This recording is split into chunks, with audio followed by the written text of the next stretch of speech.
So, have you ever had the bottom drop out in your life? Like a pivotal moment where everything just seems to get decimated? Like you walk in on a partner having an affair, or you go to work one day and get a pink slip. One of those really big events that just cuts you at your knees. Well, if that's ever happened to you, and especially if that's ever happened to you in midlife, then you are going to love today's podcast. We are going to talk all about how do you come back from something like that? And more than that, how do you grow out of that better? How do you become a version of you that you enjoy even more and are even prouder of? Because it's totally possible to do. So, no further ado, why don't we jump into this podcast?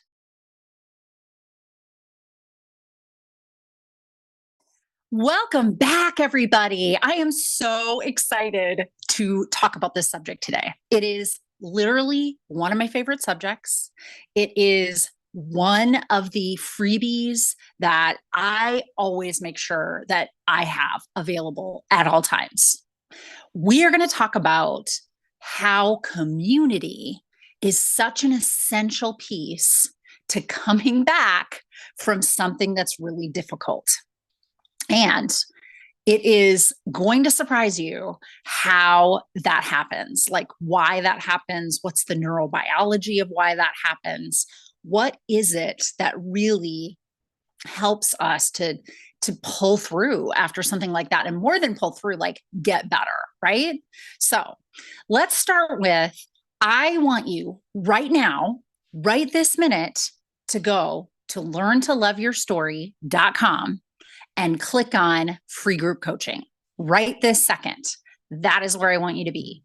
Once you're signed up for that, you will get an email where you are enrolled already in our free group community. This is an online community of women in midlife trying their darndest to evolve and become the best version of themselves, design the lives they really actually want to be living, and not ones that, up until this point, they thought they were doing the right thing, but it really just wasn't bringing them joy, right? So I want you to go right now to learntoloveyourstory.com. And I want you to sign up for free group coaching so that you can also be part of my online community. So we have our online community in the course room where you're going to see videos of me and get a workbook and all of that fun stuff that kind of teaches you how to design the life that you want to live.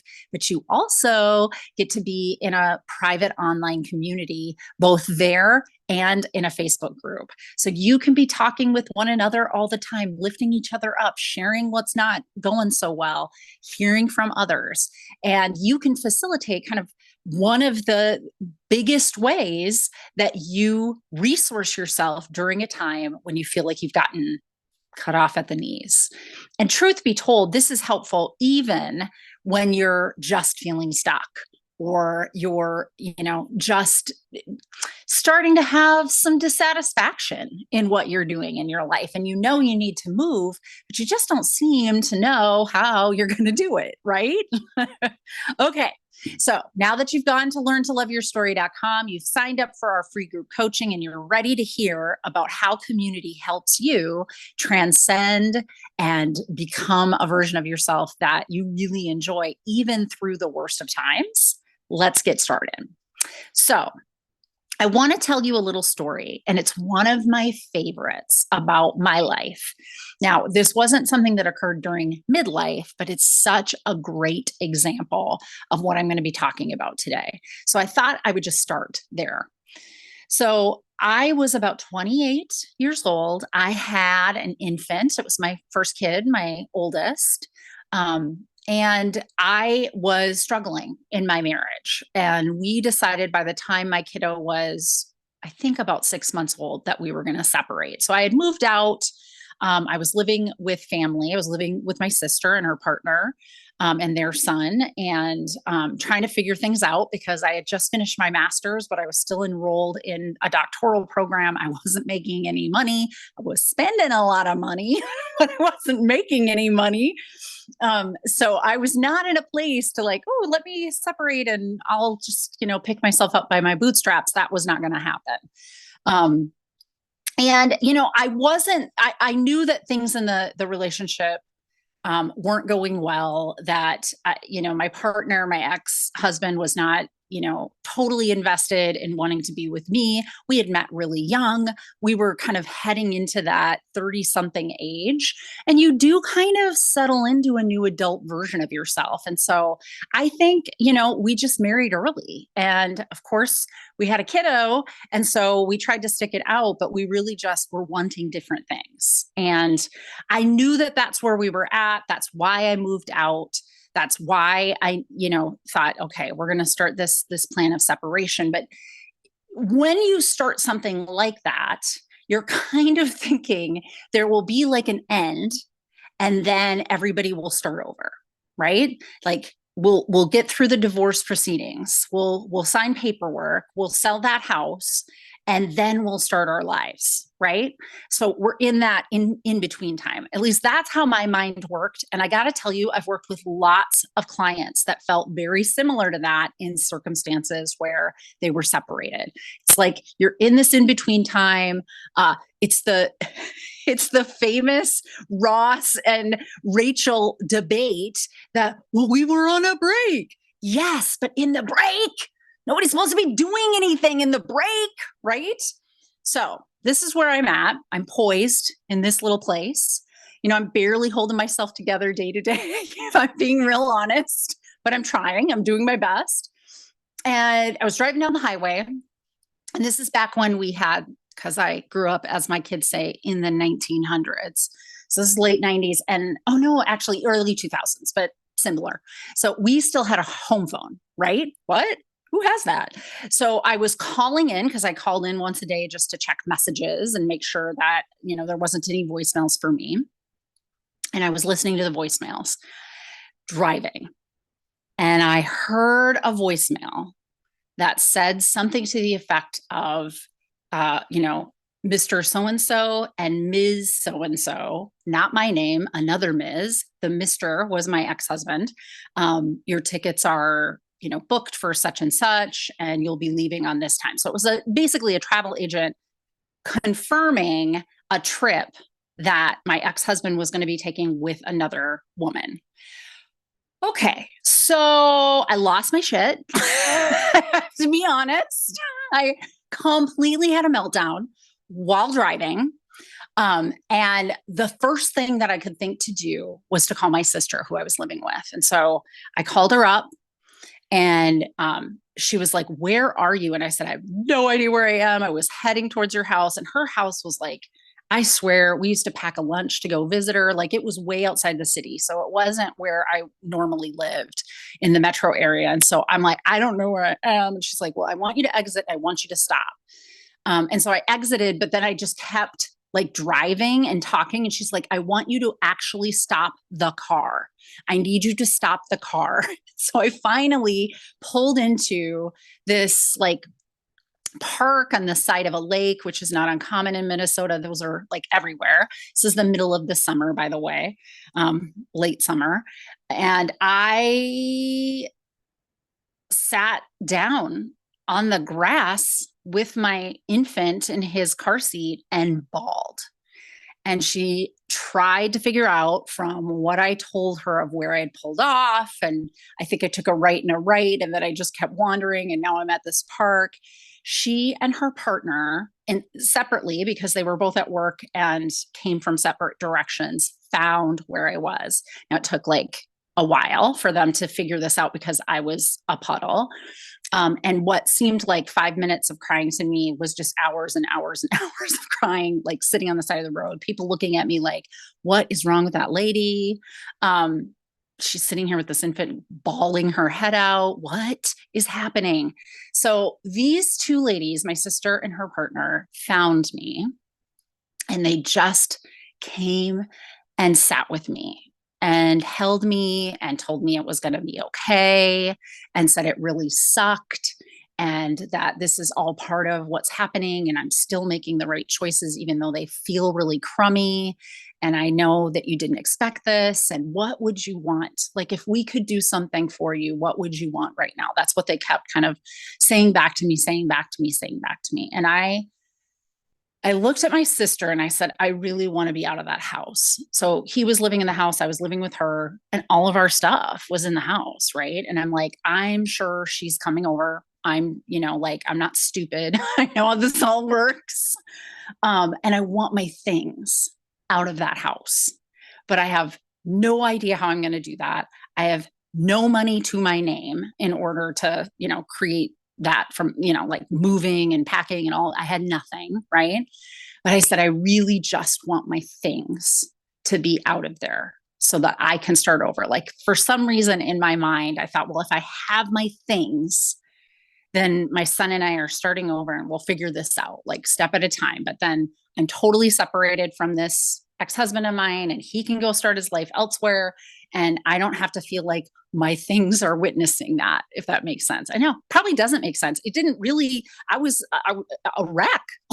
Like, it really didn't make sense at the time. And my sister and her partner looked at each other and they said, okay, let's get started. And I was like, okay, let's get started. Like, maybe I think this was like the middle of the week even. And so I'm like, well, maybe by the weekend we'll be able to figure this out. And I think my sister stood with me and my her partner walked away. My sister was still talking to me and I saw her partner on the phone and she was, talking to somebody. I didn't know who she was talking about. And she came back and she said, okay, well, I've got about 5 people and they're calling other people. And so hopefully we'll get people to meet us at the house. And she said, so I think what we should do from here is we're going to leave Natalie's car here. And I think, you drive with me. They were close to the house. You drive with me. We'll drop off one of our cars and we're going to go pick up a U-Haul. So that's what we did. And like, I was in a daze. Like, like I was either fluctuating from anger to absolute bawling in a mess to numbness and not really knowing what was happening. So what ends up happening is by the end of this evening, and I am telling you, like, this was late afternoon. I called them home from work. They found me. They found people. Those people found people. And we were like at dusk walking into my home because, oh, by the way, he was on the trip. That was the confirmation I heard, was like their trip had left that morning. So we were in that house and we were packing and like, I was wandering around this house. I don't think I packed anything. I might have answered some questions, but I was wandering around that house watching 20 some people wrap around me and my son in love and say, hey, on a Wednesday night, when I probably had 500 other things to do, I dropped everything and I came and I took care to make sure that these things were out of this house in a safe place. Oh my gosh, I'm getting teary even thinking about it. So this was monumental to me. It was such a significant sign that I was going to be okay, that my entire world had not ended, but an entire part of it that had been very important to me had ended. And that what I could count on is, even in the middle of the week, reaching out to one person, I could create a whole community of people to wrap around me and take care of me if I needed it. And I have to tell you that knowing you have that kind of army behind you is a pretty empowering feeling. It's also a pretty humbling feeling. This is literally, I was at my worst up until that point. I was literally at my worst. I had never been down in the way that I was that night. And I just let people take care of me. I had to check my ego at that door. I walked in, saw a bunch of people that had brought a bunch of boxes from liquor stores and wherever they had found them. And they were packing. And these were like, this was, my parents were still alive at the time. So my parents were there. There were friends of my parents. There were friends of my sister's partner's family came, and their friends came. Like, it was totally amazing. My best friend and her husband, and they lived totally like outside the city as well. So their like drive must have been hours to get there, or at least an hour to get there.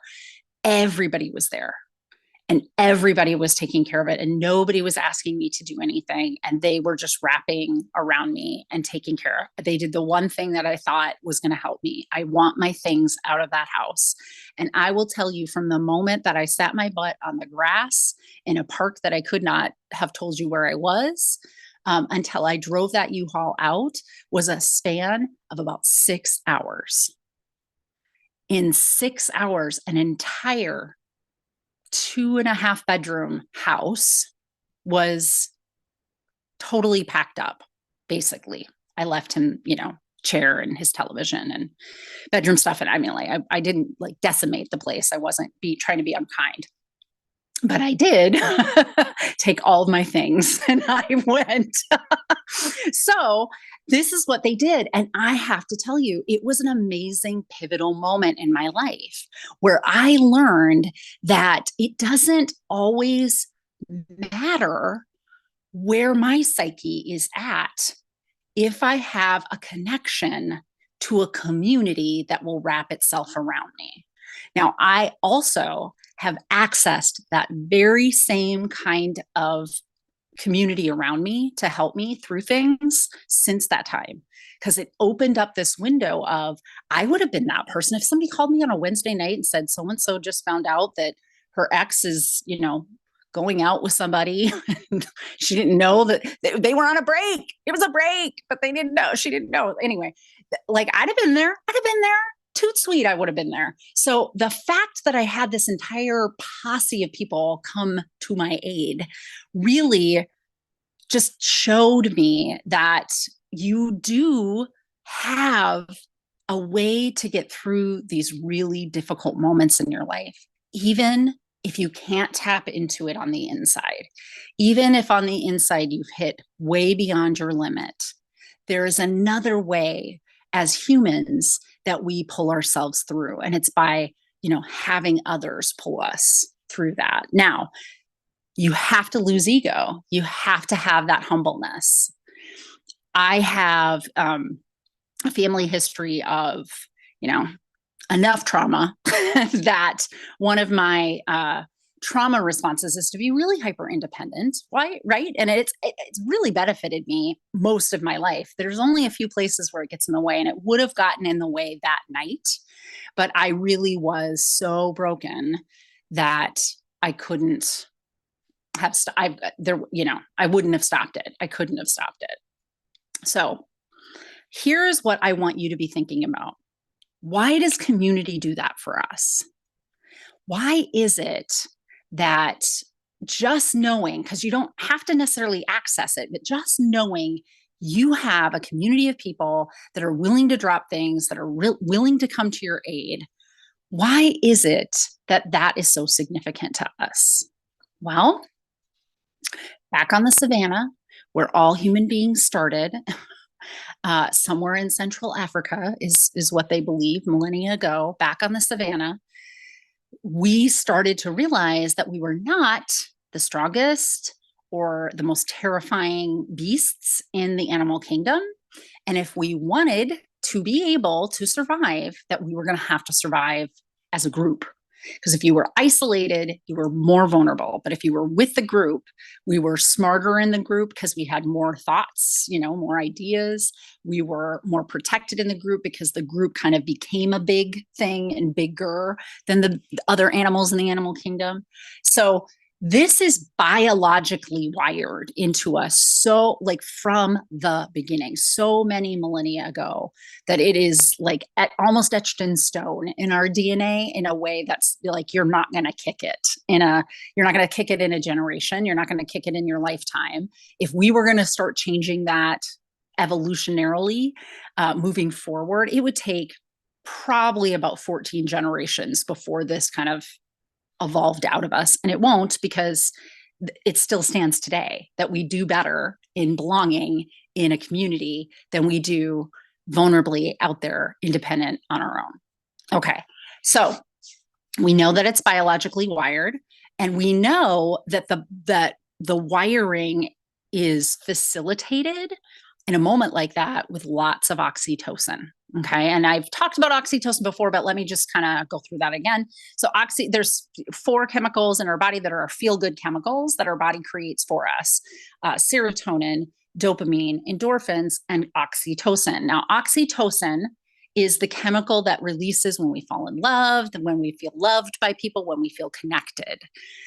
And when I was in an utter spiral of all the kinds of chemicals in your body that make you feel crummy, like adrenaline and cortisol, and, couldn't see any hope. I couldn't see my way out of the park. I didn't know where I was. So clearly not being able to use any of those other chemicals that would have helped me creatively transcend through this. The thing that broke through is oxytocin. And as it builds in our body, we start to build up our internal reserves or internal resources over time. As I walked around that house, what was I doing? I was creating a new map in my brain that tells me there will never be a time, there's never anything I can do, there's never a place that's so bad that I will be, that I do not have a community of people that I could access. They don't even have to directly know me necessarily, because I had people in that house that I had never met before because they were friends of friends or friends of family. So this is a new, resource inside of me. Now it's inside of me to access outside of me. But prior to that, I didn't have that. Like, I wasn't sitting on the side of the road, calling my 5 people and heading over to U-Haul. I was a mess and I needed somebody to do that. But since then, I can be the person that sits on the side of the road and calls the 5 people and goes to U-Haul. And I know that this is what's going to transcend me through this. I know that this is going to verify and validate and help me know that I am loved, that I am worthy of that love. I know it's humbling to be in a position like that, but you really feel the worthiness, because if you're at your worst and people are loving on you the most, like, no other explanation, right? Like, I don't earn this love because I am in a horrible space doing nothing for no one, including myself at this point. And all these people are here to take care of me and my son. All of these people came because I asked to have my things come out of this house. That's it. Right? So that oxytocin is going, I'm making new maps in my head that create more internal resources. So I'm starting to realize I access external resources when my resources are gone.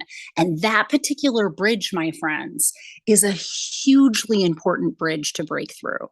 Now, if you are somebody that has any kind of trauma in your past, or the event that decimates you is a traumatic event, one of the trauma responses, as I said earlier in this podcast, can be that you want to be hyper independent, that you want to go out and do the things on your own. And this is the time where that won't work. And so if it's all you're trying to do, you will get in a hopeless, helpless cycle quite quickly. So by building this bridge, inside me, creating this new map and knowing there is a point at which I have nothing left and I have to access outside of me.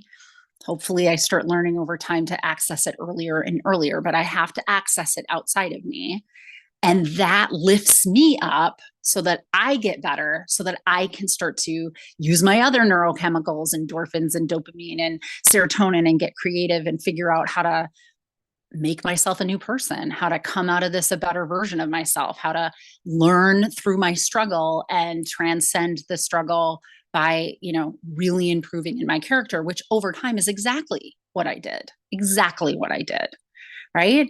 So I tell you this because I think that we as women in midlife get really isolated in our beliefs that we're the only ones experiencing what we're experiencing, that we don't have anybody that we could talk to because we all, like many of us will even say, I feel guilty feeling this way. I have a good life. What the heck am I complaining about? Right? Have you said that? Have you thought that? I'm sure you have. So we don't want to reach out, and we're still in that hyper independence phase. I promise you that is by design. So this human caretaker giver syndrome, whatever you want to call this kind of codependent way that we tell women that their worthiness comes from how well they take care of everybody else, not themselves, but everybody else in their life, right?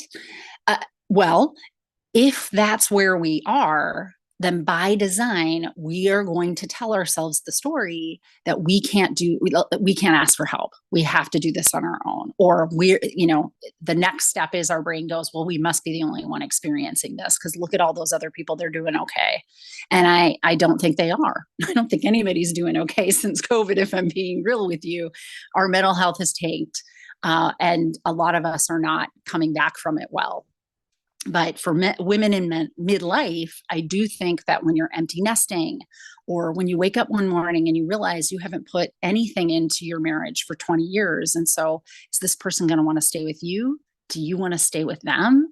Oh my gosh. Like when you wake up and start to realize that your entire life has changed significantly in a very short period of time. And that is what midlife transition can do for us. You go to work and you thought, well, I'm the marketing lady that always came up with a great copy. Well, now there's AI. Nobody's asking me for my great copy anymore. They're just typing it into a computer and letting artificial intelligence tell them, oh my gosh, my job has changed. My personal life has changed.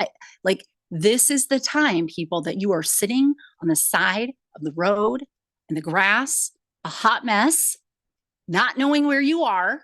And I want you to throw out a rope and let us help you. Go to learntoloveyourstory.com.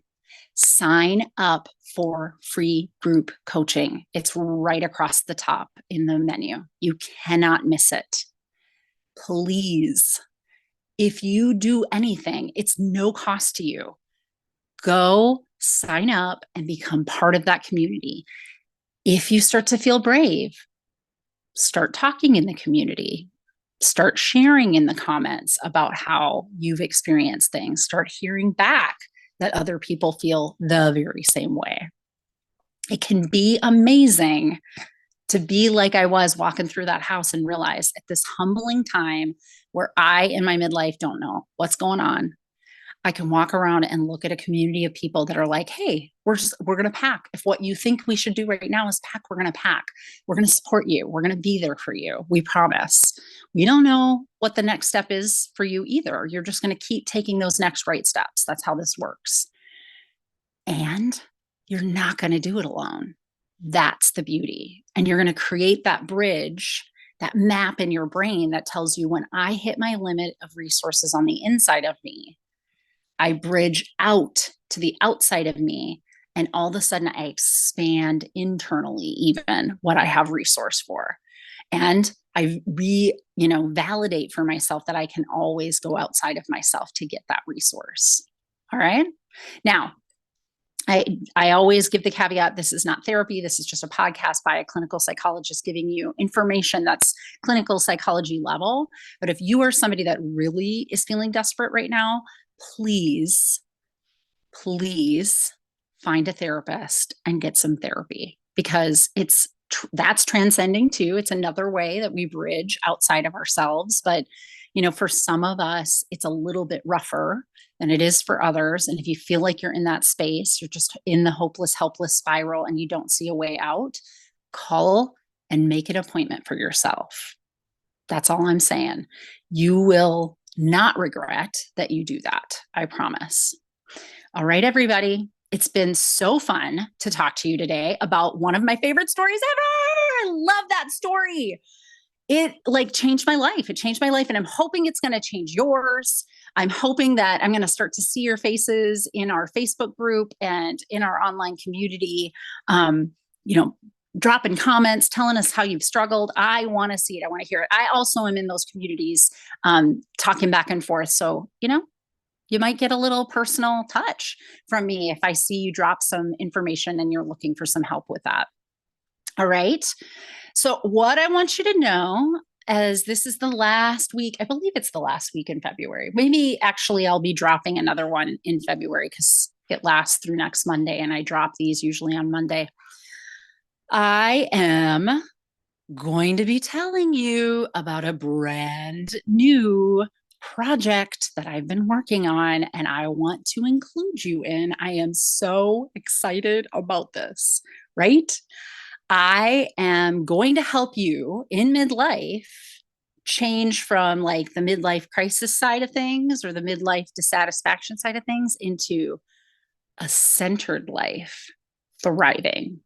I have created a 6-week package that there's just no way you won't come out the other end of that completely transcended, completely aligned in a new goal for yourself to design a life that you want to be living in that really makes sense and brings joy for you.